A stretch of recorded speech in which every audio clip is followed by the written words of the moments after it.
आदरणीय बंधुओं, माताओं व मेरी प्यारी बहनों, राधे राधे। आपका हमारे इस YouTube चैनल पर बहुत बहुत स्वागत है। बंधुओं, आज हम इस वीडियो में कार्तिक पूर्णिमा की कथा सुनेंगे, जिसे सुनने सुनाने से भगवान श्री हरि व भोलेनाथ की कृपा से मनुष्य अपने बाहरी व भीतरी शत्रुओं पर विजय प्राप्त करता है। कथा सुनने के बाद यदि आप हमारे चैनल पर नए हैं तो कृपया हमारे चैनल को सब्सक्राइब करें, बेल आइकन को प्रेस करें ताकि हमारी वीडियो की नोटिफिकेशन सबसे पहले आप तक पहुंचे। वीडियो को शेयर व लाइक भी जरूर करें। बंधुओं, कार्तिक शुक्ल पक्ष की पूर्णिमा कार्तिक पूर्णिमा के नाम से जानी जाती है। हमारे हिंदू धर्म शास्त्रों में कार्तिक पूर्णिमा का विशेष महत्व है। इस पूर्णिमा को देव दीपावली व त्रिपुरारी पूर्णिमा के नाम से भी जाना जाता है। इस दिन पवित्र नदियों में किया गया स्नान, दीप दान व हाथ से किया गया अन्न वस्त्र का दान मनुष्य को अक्षय फल देने वाला होता है।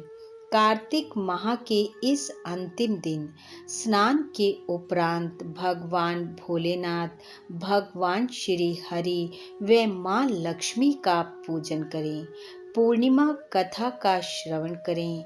कार्तिक पूर्णिमा के दिन विष्णु सहस्त्र नाम व ओम नमो भगवते वासुदेवाय मंत्र का जाप करने से मनुष्य को अक्षय फलों की प्राप्ति होती है। तो आइए अब सुनते हैं कार्तिक पूर्णिमा की कथा।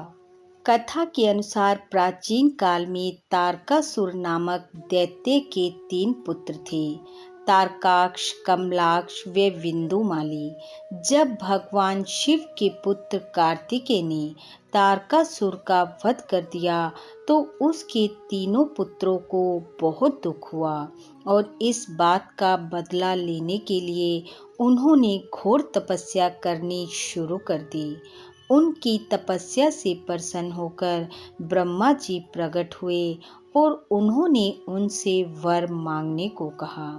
उन्होंने ब्रह्मा जी से अमर होने का वरदान मांगा, परंतु ब्रह्मा जी ने कहा, ऐसा नहीं हो सकता, तुम कुछ और वर मांगो। तब उन तीनों ने ब्रह्मा जी से कहा, आप हमारे लिए 3 अलग अलग नगरों का निर्माण करें। हम उन नगरों में रहते हुए आकाश मार्ग द्वारा पृथ्वी पर घूमते रहेंगे और 1000 साल बाद जब हम एक जगह मिलें और उस समय जब हमारे तीनों पुर यानी कि तीनों नगर मिलकर एक हो जाएं और उस समय जो देवता एक ही बाण से उन्हें नष्ट कर सके वही हमारी मृत्यु का कारण बने। ब्रह्मा जी ने उन्हें ये वरदान दिया और अंतर ध्यान हो गए। ब्रह्मा जी से वरदान पाकर वह तीनों दानव प्रसन्न हुए। मैं दानव ने उन तीनों के लिए अलग अलग नगर का निर्माण किया। वह तीनों नगर सोने, चांदी और लोहे के बने हुए थे। सोने का नगर तारकाक्ष का था, चांदी का कमलाक्ष का था और लोहे का नगर विंदुमाली का था।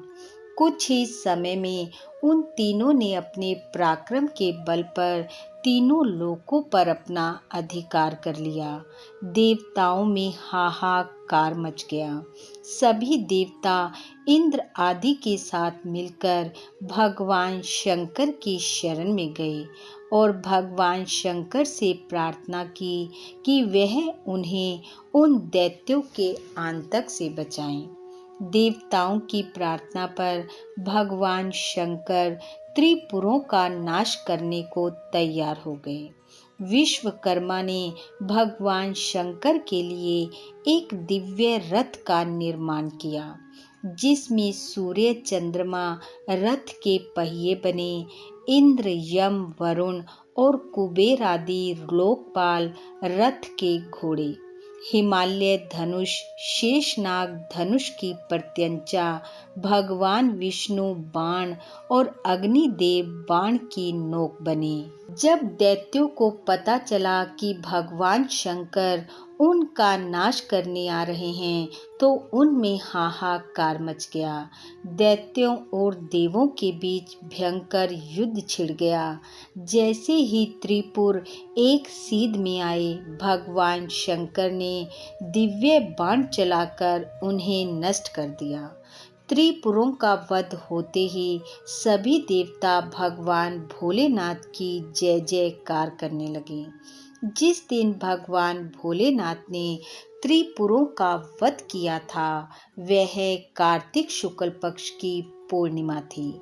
त्रिपुरों का वध करने के कारण ही भगवान शिव को त्रिपुरारी भी कहा जाता है। भगवान शिव की नगरी काशी में कार्तिक पूर्णिमा बड़ी धूमधाम से मनाई जाती है। मान्यता के अनुसार इस दिन सभी देव दीपावली मनाने काशी नगरी में पहुंचते हैं। संध्या के समय गंगा पूजन के बाद सभी घाटों पर दीपमाला की जाती है, जिसकी आभा देखते ही बनती है। ऊंचाई से इन घाटों का दृश्य देखने पर ऐसा लगता है जैसे स्वर्ग धरती पर आ गया हो। इसी के साथ बंधुओं, भगवान श्री हरि व भोलेनाथ का आशीर्वाद आप व आपके परिवार पर सदैव बना रहे। आपका घर आंगन खुशियों से महकता रहे। इन्हीं शुभकामनाओं के साथ आप सबका बहुत बहुत धन्यवाद। राधे राधे।